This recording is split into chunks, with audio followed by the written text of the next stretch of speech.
restart, Yeah. apropos where you were an hour and a half ago.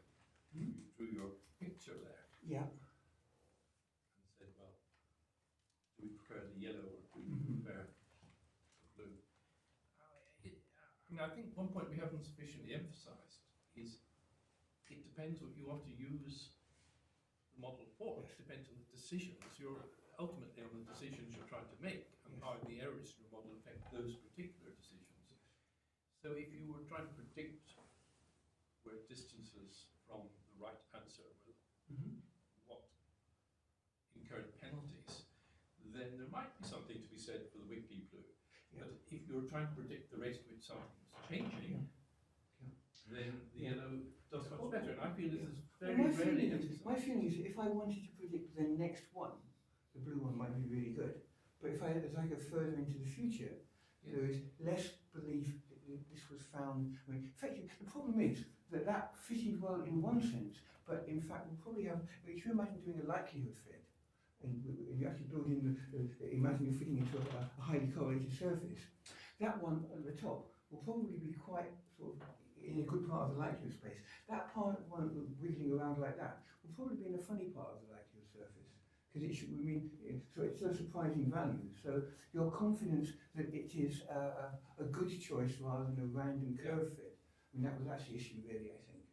Is that you don't, I mean, it's cloning to something, so if you just go on a little bit, but you don't think you particularly describe the geology very well. Yep. And so therefore, if you intervene, like you do something that messes up that changes the reservoir, you have no strong feeling. Well, you have no strong feeling in any case, but you have even less feeling for that one. Models can be good for one purpose Yes. and rotten for another. Yes. But of course, again, part of the problem is that that's fine if you're sitting there with a purpose.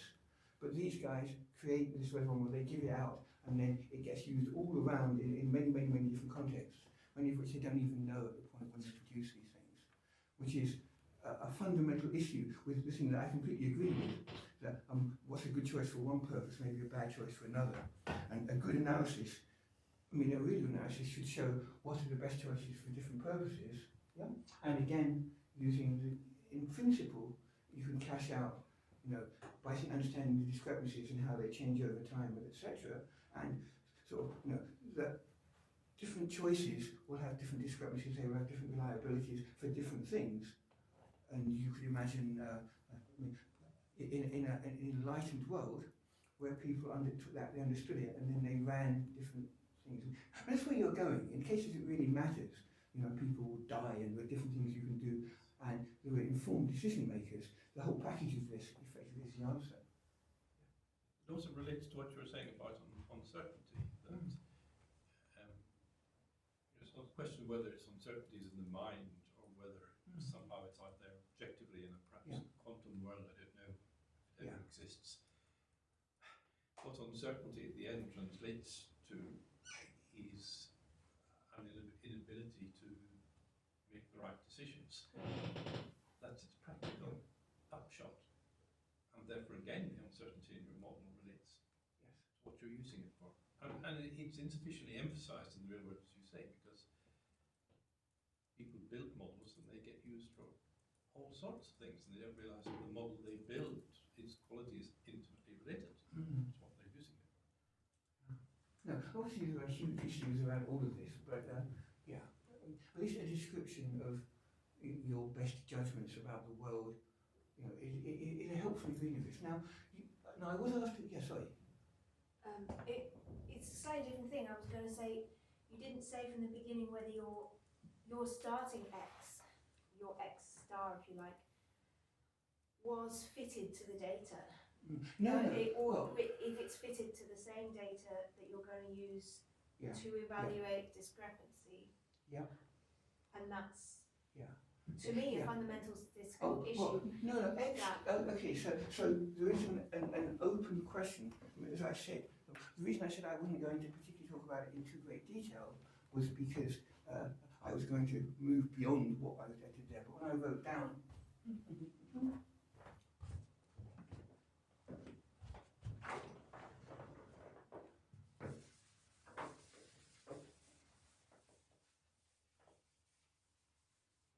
So I wrote down my system equations, my starting system equations. Y was f of x star plus epsilon, and z was y plus e. Okay?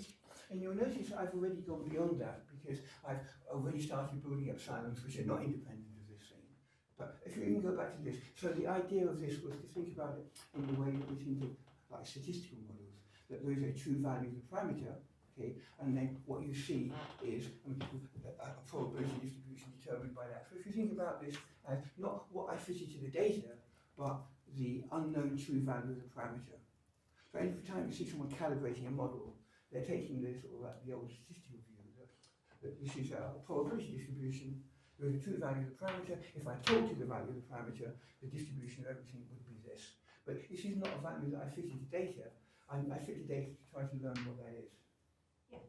Does that answer your question? So when you're talking about the calibration, you are assuming that we haven't done any fitting yet, that we're just using some prior knowledge to get all the x's. Yes, that we've built our model, and well, we can have done other things, but what I'm talking about here is the role of having built emulators and getting our structural discrepancies, and from which we can then, if you like, do informed fitting. We may already have some views on that, because we may have already done some runs and seen some ones are just so bad that we just get rid of that part of the space.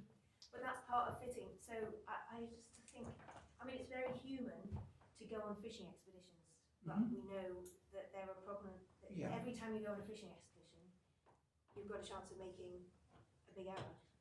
Whatever it's called, type 1 error, type 2, I can't remember which is type 1 and which is type 2. Yeah, but I'm not going to attribute, I mean, I didn't do, for example, a type 1, type 2 type error analysis for this. All I'm trying to do is to set up a structure in which you can choose what is your preferred method of analysis. Whether it's history matching, yay. Whether it's a full-base calibration, okay. But, or whether it's maximum likelihood or some kind of other thing that I don't know about, which could, or some genetic deep algorithm, whatever. But this is the framework within which that can happen.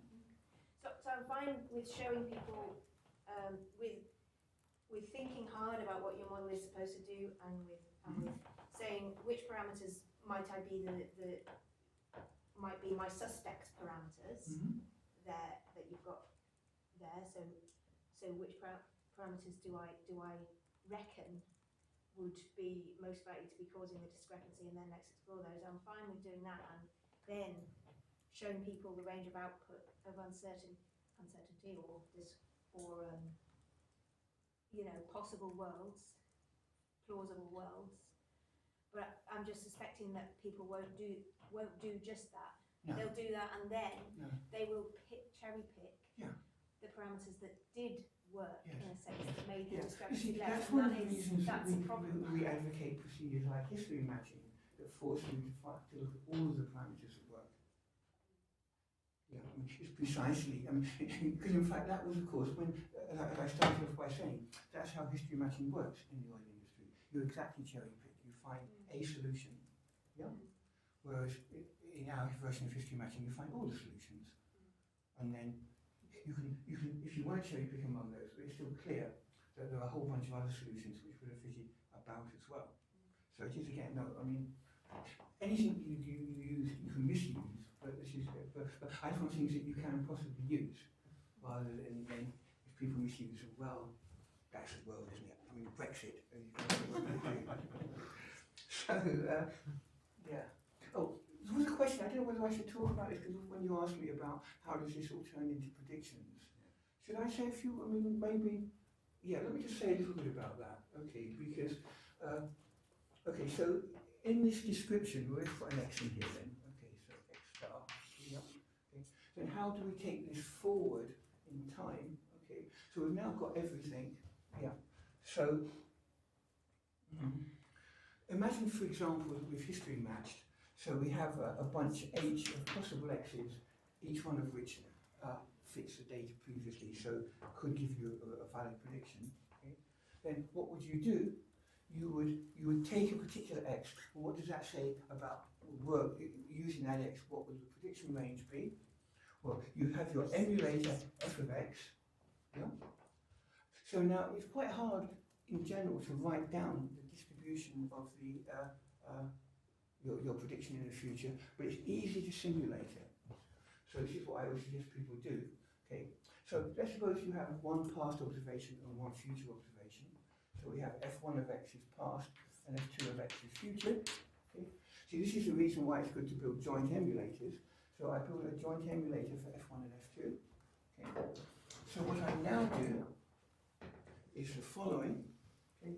I take simulations. So I'm going to make a single simulation of my forecast distribution. So I take a single simulation from my joint distribution of f1 and f2 as an emulator.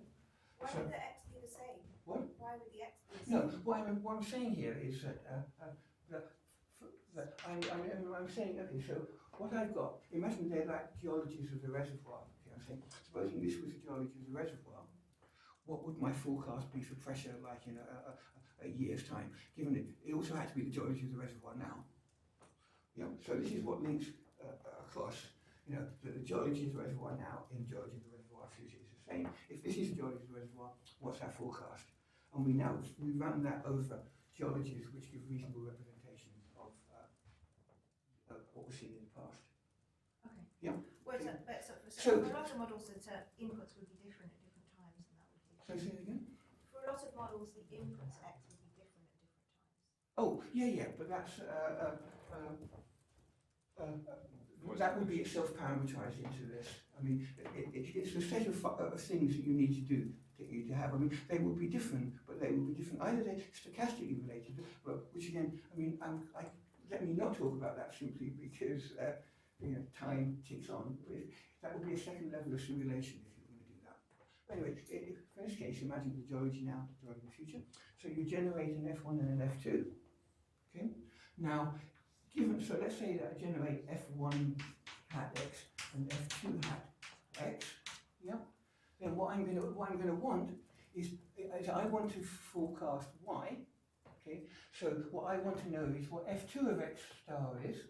Okay. Which I've now got a simulation for, and I want to know what epsilon at time 2 of x star is. Yeah. So from F1 hat of x and z, so effectively you can see that I also got the z is y plus e. Okay. Then seeing, if I told you what z was, and I told you what f1 of hat of x was, that allows me to make to give me an uncertainty statement about what epsilon 1 of x star is. Yeah? Because, I mean, I know what I know what the observation was at time point 1. I know that it's an observation on real y at time point 1 plus error. Yeah? And now in my simulation I know what f1 of x star is. Yeah? So that means I can make an inference about what epsilon 1 of x star is. You might think, well, how do I actually do that? All the ingredients are there. Okay, so I simulate f1 hat and f2 hat. Okay, so f2 hat is going to give me that first part for y2. Okay, f1 of hat combined with z gives me an inference about what epsilon 1 of x star is. Yeah, and then the covariance between epsilon 1 of x star and epsilon 2 of x star that I basically get from that gives me an inference about what epsilon 2 x star is. Yeah. So I can now generate from that distribution. So it's actually quite a complicated calculation, particularly as soon as I stray out of strict everything's normal, even then there's a lot of work to do. But the point is that simulating is easy, yeah? And under any set of distribution assumptions. So what you therefore do to get your forecast is that everything is designed to allow you to simulate predictions into the future. Yeah, and you do mass simulations, and obviously if X involves decisions, I mean, when you're trying to intervene, then often you get the distribution, which can be really complicated, but it will be the distribution under any distribution for decision making. So we can talk about this more, but there's a basic a simulation argument here that gets the things that we want. I think I understand it, and maybe if I summarize it, you could comment on that if you So originally I thought that learning about discrepancy was ultimately a thing of having data and running a model, evaluating, seeing whether the different discrepancy is difference between the model output and the data is more a matter of measurement error or perhaps discrepancy somehow. Yeah.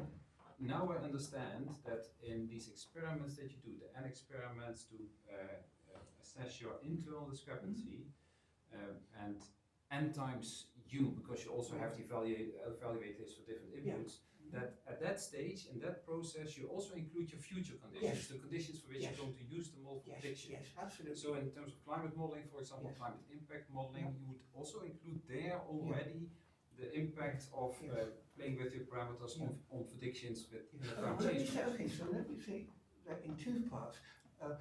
It depends on your workflow. If you're history matching, you go through all the stages of history matching, which doesn't involve matching to data, where you don't care about the future, but at the final stage, in your final pass, with what you have, what you have a history match to, at that point you go into the future as well. Yes, and then you do those experiments, including for the future conditions. Yes. And if then your model uncertainty blows up, If it does, it does. Then you can just use that in your predictive uncertainty. Yes. Okay. Anyway, that's probably more than I should have said, because I'm quickly going to talk a little bit about external discrepancy.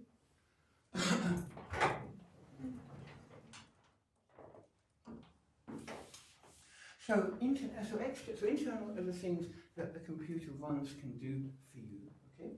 And so that you've done the thinking, but you haven't done the quantification, the computer did the quantification. External discrepancy is kind of everything else. And there is no clear, tight distinction in the sense that something could be internal or external. If there's an experiment you could see that you could do, but you can't be bothered because you have a million other things to do, then that becomes external. So everything you haven't thought about, or everything you haven't done as an internal discrepancy, but is still an issue that means that your model isn't the same as the world, is external. So that's it. All other sources of uncertainty of model discrepancy. Okay? So they're both internal in principle, but you didn't do the experiment, and they're external because, for example, they're just missing processes. There is no computer experiment you did. So either you didn't do the experiment or you couldn't do the experiment.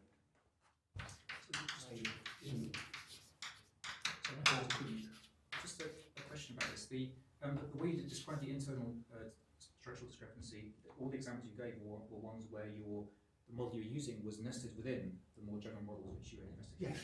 But of course it's quite possible that in fact your model doesn't contain your model as a special case. Yeah, well, in that case, this is where we're getting onto external discrepancy. I mean, so there is no, so the way I set it up, the internal discrepancy was really testing that you said these simplifications are fine, they don't really matter very much, but they don't matter very much. But I'm looking at those specific ones. I'm not saying compared to doing it entirely modelling. I'm just saying, I'm just asking for that particular one, yeah? For example, treating a slowly varying time parameter as if it was constant over time. And I say, yeah, it is slowly varying, but really it just doesn't make much difference. And so I can test that, yeah? Once I start missing entire processes, so in the example that we give in a paper that maybe I could reference to, I mean, it's just a little box model of sort of global circulation. And obviously it's hideously reduced anyway, but one of the things it reduces is the fact that no water ever leaves any of the boxes to go somewhere else, which is, so you can do experiments on the boxes and you can fiddle around with them, but the fact that the water is leaving is hard to do. There's no computer experiment that we could think of that would actually do that. But anyway, didn't or couldn't, or as I said, well, discriminate, didn't or couldn't use computer to test. Yeah?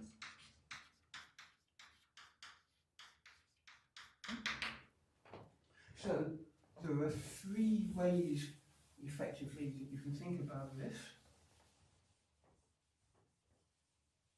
Okay. And now we're getting to the point where all of these things are kind of specific to models, and as we get down this route, we get more and more specific to models. The things what we can do are we can. Okay. So, but this is on top of internal discrepancy. You say, this is why I always say you do the internal discrepancy first, And so the external discrepancy is everything that's left. Okay, so already you'll have evaluated an internal discrepancy thing. So this is the things you haven't done when you've done the things that are quite straightforward to do. Okay? So you can do expert judgment. You can compare the data.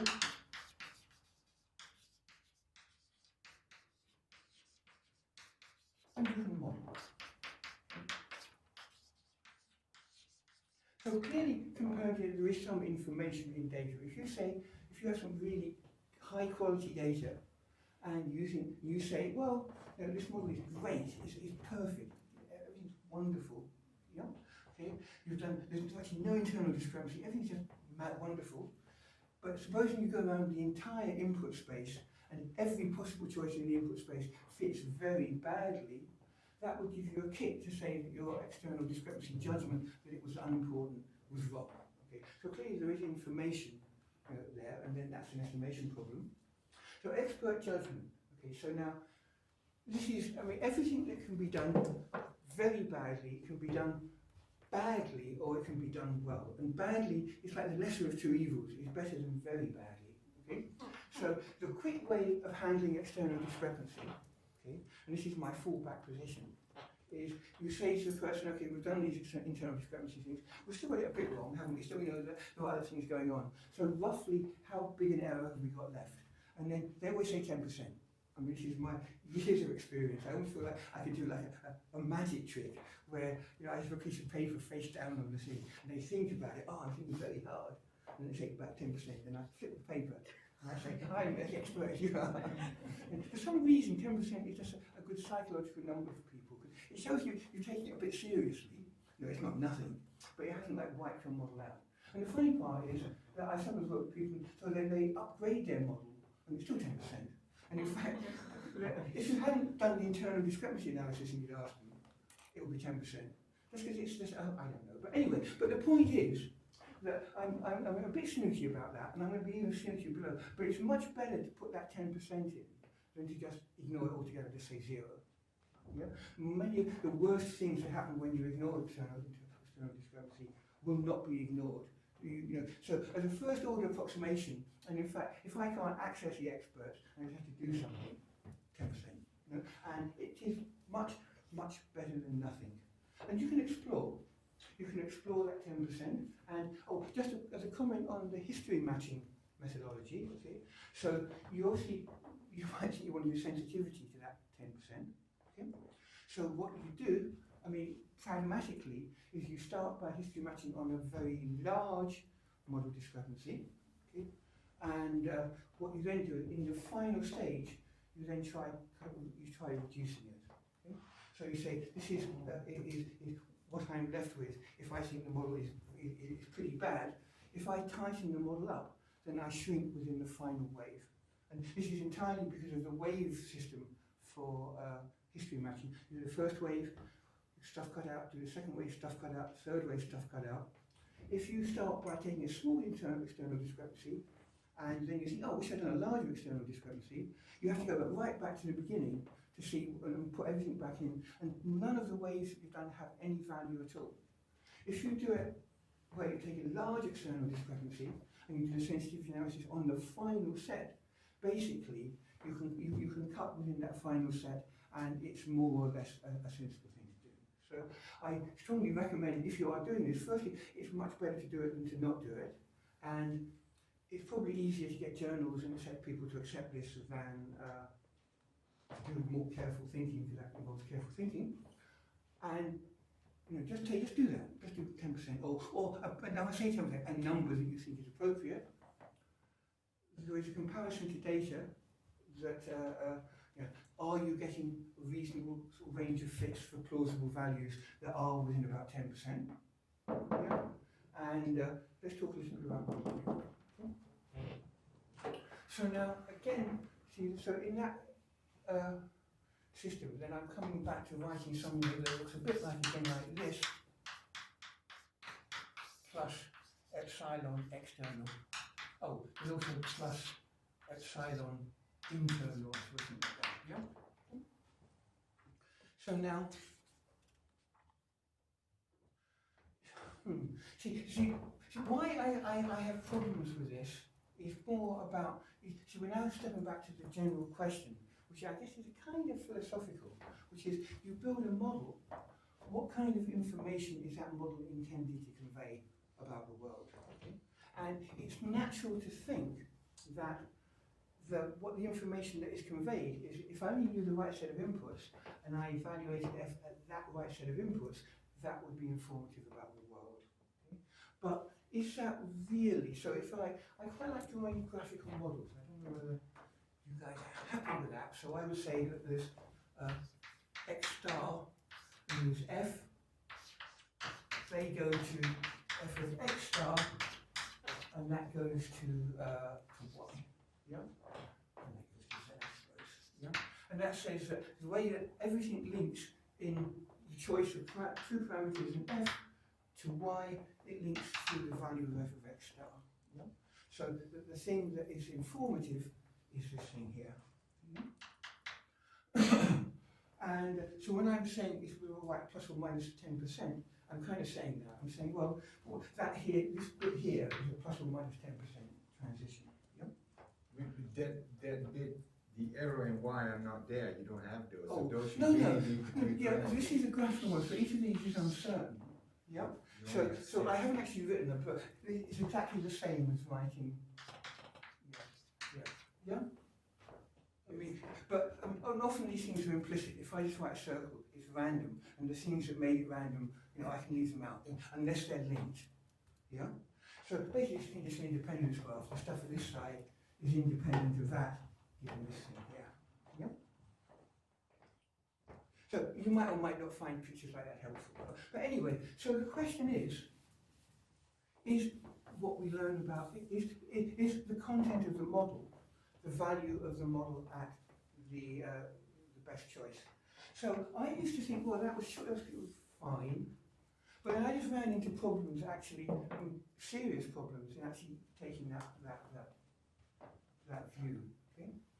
Now, okay. So I just could not construct models, uncertainty models that I wanted to use to represent even quite simple things using that framework, which made me think maybe that framework is just a bad way of thinking about it. So for example, okay, so I would have my reservoir model, okay, and I would write down this thing is for Y X star plus epsilon, yeah, and or me, yes, yeah. Then my problem was, so we would have a reservoir model, okay, and it would be on a grid to a certain resolution, and computers change, so every now and then they would up the resolution and give you a better model. So along comes a better model, they call it F1, and I would want to write again Y is F1 of X star plus epsilon of 1. Yeah, I mean, why not? Okay. So the thing is that I will need to actually hold these two views in my head simultaneously. For example, they tell me that next week we're going to have this, and my whole attitude to things is I want to build a joint specification. So, for example, what I've learned about this, because the finer gridded one comes at a cost of computational time, so I now have an informed prior for that. When I can emulate blah blah, yeah. So can I write these two things down? Given they're both pointing to the same Y, can I write that plus epsilon is independent and that plus epsilon, different epsilon is independent? So I would be saying things like, see if I can, yeah, so I'm saying that Y minus F of F of X star here. So I broke it down into Y minus F1 of X star. I'm not really much about this. I just want to point out how the history I have minus F of X star has to be, because that's Y minus F of X star is orthogonal to epsilon. Yep. So there's a whole bunch of consequences here. Yeah. So my model discrepancy has to be unrelated to that part, which is the model discrepancy of my high order value, funny itself, And it also has to be uncorrelated with this difference here. Yeah? Yeah? But if I think about what no,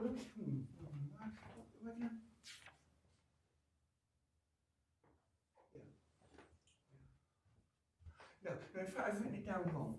Yeah. Okay. So that thing there is epsilon. Okay? And I told you that that's independent of f under x star. Yeah? Yeah. And that is bizarre because f1 of x minus f of x, okay, is you would feel that if I told you what the function f was and I told you what x star was, that would be informative for this. For example, let me just put one more line on the thing. So both masses. Sorry, I lost track at some point. So Yeah, I know. The difference between F1 and F. Yeah. What is it? So F is the old simulator, F1 is the new simulator. Yeah. And in my old simulator, I was using that add 10%. Maybe in the new simulator, I'm adding 5%. Yeah. Should they not, by definition, have different X stars? What?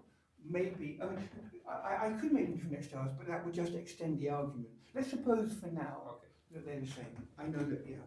Just because I'm already killing your time. Yeah, okay, yeah. But you can think about it. I mean, it's an interesting thing to think about this whole argument. Okay. Yep. Fine. So epsilon is y minus f of x star. Yeah. So that's y minus f1 plus f1 minus f of x star. When I wrote that down, I told you that epsilon basically in my first model is independent of f of x star. Let's say, for example. Okay? But now, if I look at the pieces of this, okay, so let's suppose that f of x, the very simple thing was a plus bx plus epsilon. Now I fitted my emulator, and it was a simple linear function plus that. And f1 of x would say a1 plus b1x plus epsilon 1 of x. Okay, yeah. Then the value of f1 of x minus the f of x star is hugely dependent on the values of x star and the values of b. And if I imagine b, for example, is near b1. Yeah. So that backing off this, let me just say that if you try to, if you go away and say, well, I'm not sure what he said, but I am going to write down a representation of these two sets of equations that actually works, you'll find that you can't do it without huge, no, if you can do it in the following way. You can do it by making b equals b1. So you can say here that the only thing you're allowed to do is, for example, if I think my response is linear in this simple model, and when I regrid, I have to be convinced that exactly the same line fits. So I can only move parallel to my line. And the problem that I kept finding was that wasn't the case. When we regridded, we would still get a line, but the line would shift. Basically, we've changed time a bit and we've changed things. Yep. So these representations, I mean, I could not, I mean, if I wanted to make I could make one of them or the other one of them. I could not make both of them. Yeah. So the problem, therefore, was here's me doing this, and we're in the second simulator. So I write these equations down. Fine. I'm adding 10%. Fine. Doing analysis. Fine. So they tell me, well, next week we're going to put this simulator in. Do I now have to tear up my previous analysis? Because obviously, I mean, I would more want to do this analysis on this one. Do I have to now view this as invalid, even though I haven't even actually run that yet? And so when I start getting into problems like that, it just makes me think that fundamentally I've been thinking about it in the wrong way. So things that seem easy, they're only easy because you haven't really thought through the consequences. Okay? So let's cut to, obviously it's a deep question, you know, what is the right way to represent models? But I would say the following, okay? So we said that a model is how the properties of the system influence the behavior of the system, and there are a whole bunch of approximations in that, yeah? Then effectively, it's not that f evaluated at x star is informative for the world, but that the whole function f is informative for the way that the properties of the system influence the behavior of the system. Okay?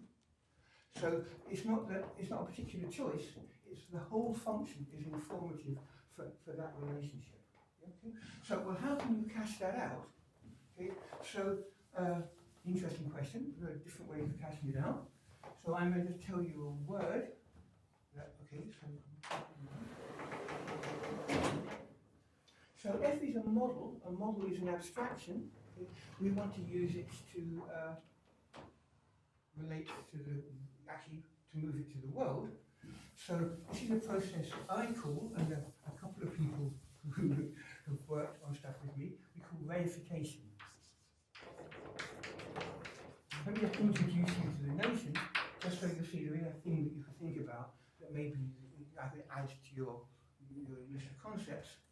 So to reify is to treat an abstract concept as if it is real. Yeah? So the model is the abstract concept. Treating it like, oh, I'm now going to make a decision based on it, is treating it as if it was real.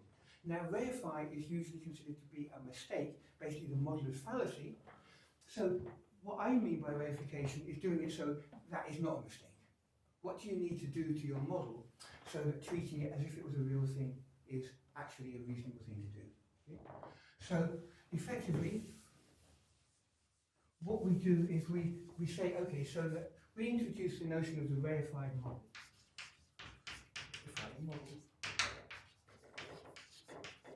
So that would be that y is, okay, so let's say that the reified model is f star, should we say, of x. Yeah? So the reified model has cleared out all of the approximations in your model, it's cleared out the cheats on numerical solvers, on the gridding, and etc., and it's treated it, and it's put in the processes that you think should be there but are not there. It's put in enough things such that at that point there is no further model that you could now be planning to put in on top of that about which you have any beliefs at all. Okay.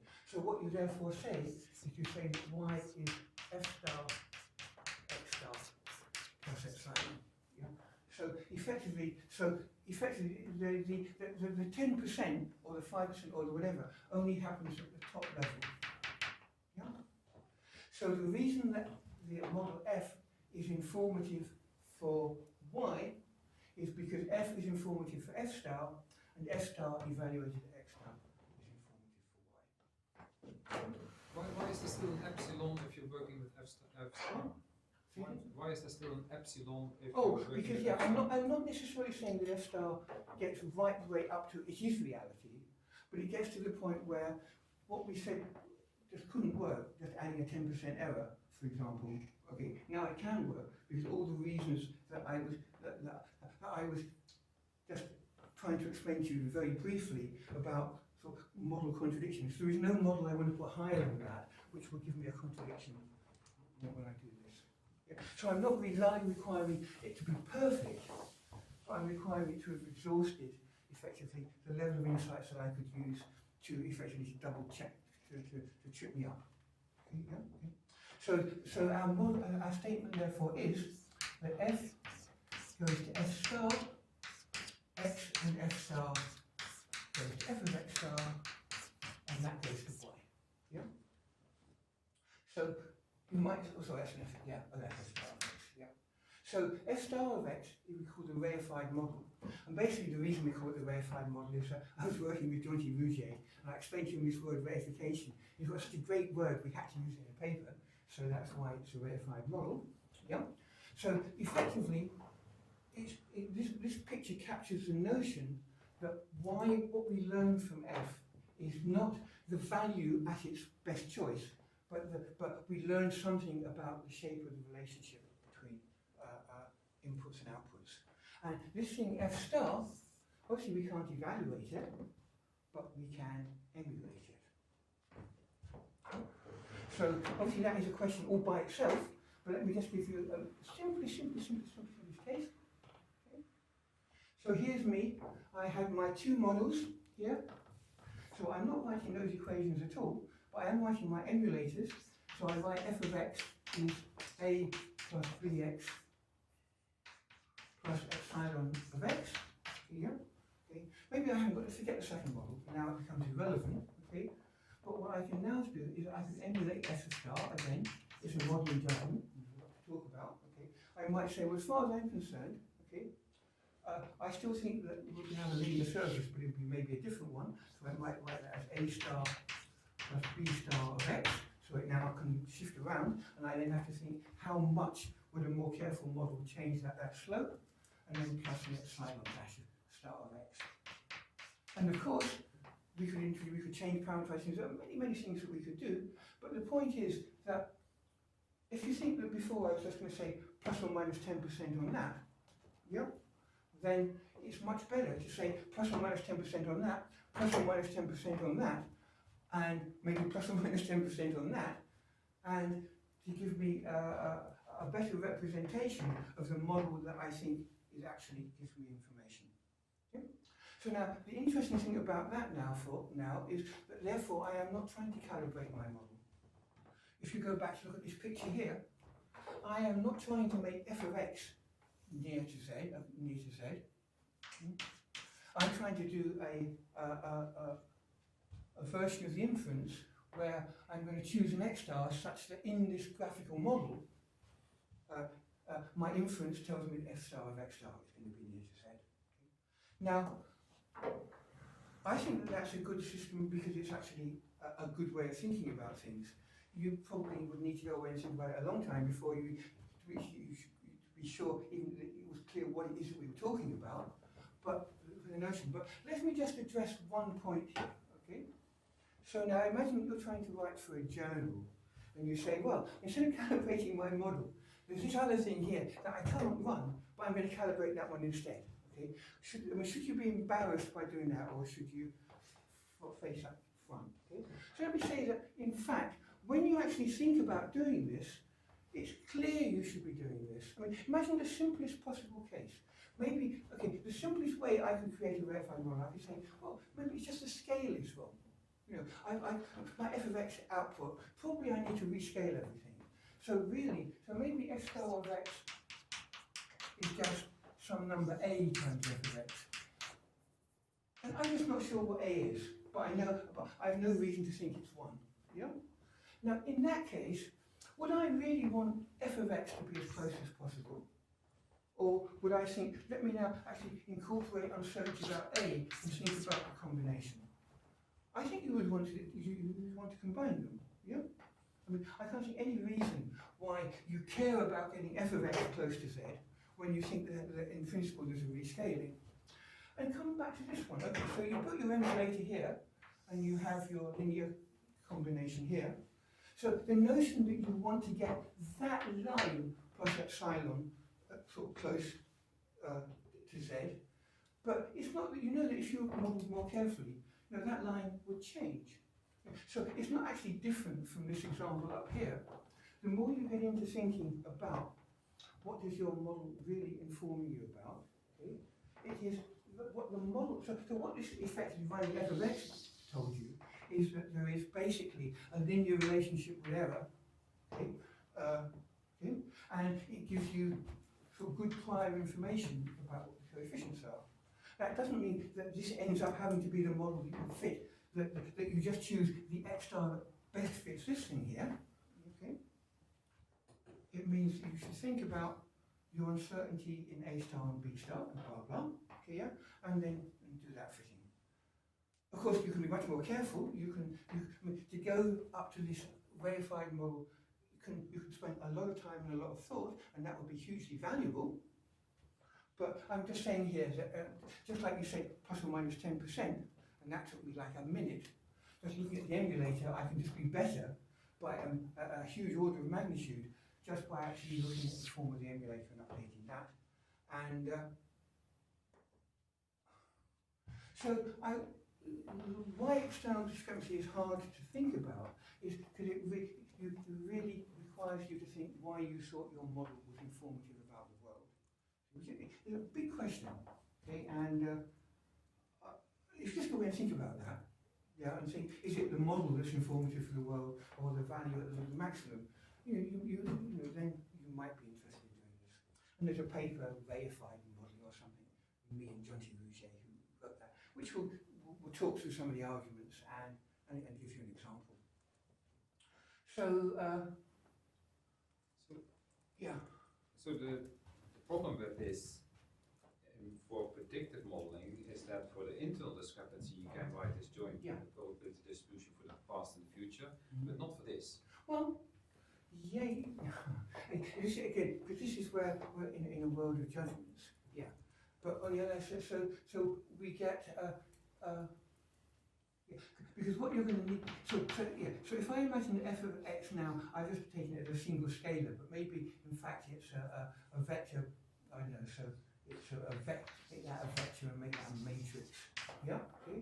Then effectively, the covariance structure of going from B to B star, okay, is going to be what's actually going to get my covariance between model discrepancy in the past and model discrepancy in the future, which of course can come out of a further modelling exercise. You can think, how different can these things be? Of course, as you start moving on to these things here, even the notion of model discrepancy becomes a complicated thing. Because am I even talking about model discrepancy here, or am I talking about just a more careful representation about my uncertainty about the real world, taking my model as an input? And so, for example, okay, if I look at this statement here, okay, my rarefied model? Yeah, okay. So something we've completely glossed over, and we gloss over everywhere. Supposing you have two models, you have a model, you have a model, okay? Then there is that version of combining them where you give me your best one, you give me your best one, and then we kind of like average them or something. Yeah? But really, supposing this is my model and f is your model, then that's the graph, okay, that each of them is informative for the high level model. And understanding, rather than looking at the best fits and saying that one fits better than that one, so therefore that's what we want to use, you should be understanding, what each one of them is telling you about the relation between properties and behaviour. That's kind of maybe a bit for experts. So adding 5%, 10%, much better than not doing anything. Deriving the form of the emulator and just recognizing that a possible way of representing uncertainty would be to add at the emulator level rather than at the value of f of x, but to break the emulator apart and think about the uncertainty in that is better. And we're just starting here a discussion of things that get, at this point I think we are going down with specifics of individual models. But as I said, I mean, the notion of breaking apart the emulator and adding uncertainty to the terms of that as a way of getting a handle on discrepancy is a good one. Yeah? So in fact, if you forget everything I said and just said, well, in fact what I actually think is that that's plus or minus 10%, that's plus or minus 10%, that's model discrepancy, yeah? Then that's a lot better than directly putting the discrepancy on here. And it automatically gives a natural relationship between discrepancy and the value of x. Because if I think that a more careful line would move a bit, yeah, then if x is near 0, doesn't matter. If x is far out, it makes a lot of difference. Yeah. So maybe the take home for that is simply, now, maybe this is what I should have said, is write down the emulator and add uncertainty to the terms of the emulator as a way of thinking about external discrepancy. And that's quite a good way of doing it. Much better than adding 10%, much better than almost anybody in the field does. So you're probably, it's a good way of thinking about it. Okay, I have no more things to say.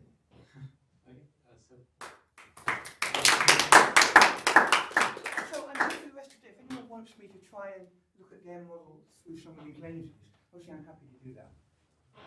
Okay, so it's nearly 12:30, and Jenny had an idea that we would outgoing people might share some of their thoughts from the week. However, it's 12:30.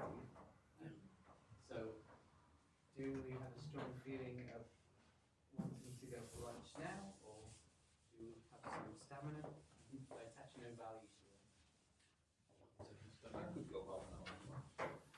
So we have a vote for half an hour, and we have a vote for not half an hour. Coin toss, or does anyone else? Well, I'd love to disappear at this point personally, so I shouldn't therefore be influential in the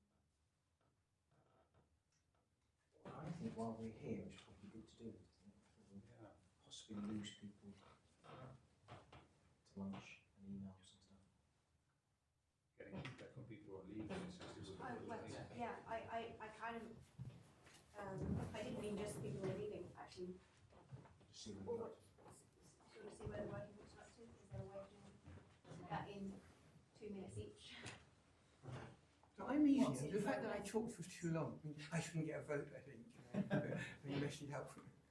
So I said to Peter, make some slides for next week, but that's next week, but 2 minutes is fine, as long as people keep it kept.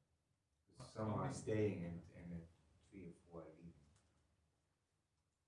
Don't even know How many working groups are there in the end then? Is that Well, clear? nobody knows, so that's why I think it's just to sort of, Because just get a feel for what's going on exactly. there was a working group, agent-based modeling, is that one, isn't it? No, did I say that? If there was, I didn't know about it. So it was proposed, but, and I think Guy said he would lead it, but then didn't. He instead took part himself. So there have been no working group meetings for agent-based modeling. Not that I've been to. And there has been one for communication and gamification,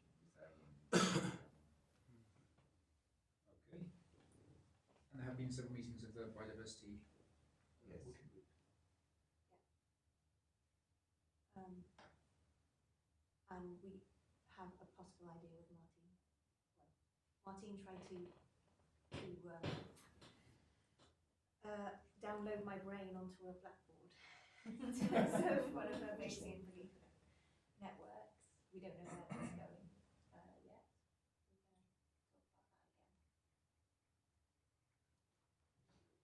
I guess somebody should start with the 2 minutes. This is Bio agent, or agent is not there, so it's only 2 at the moment, or 3 with your brain.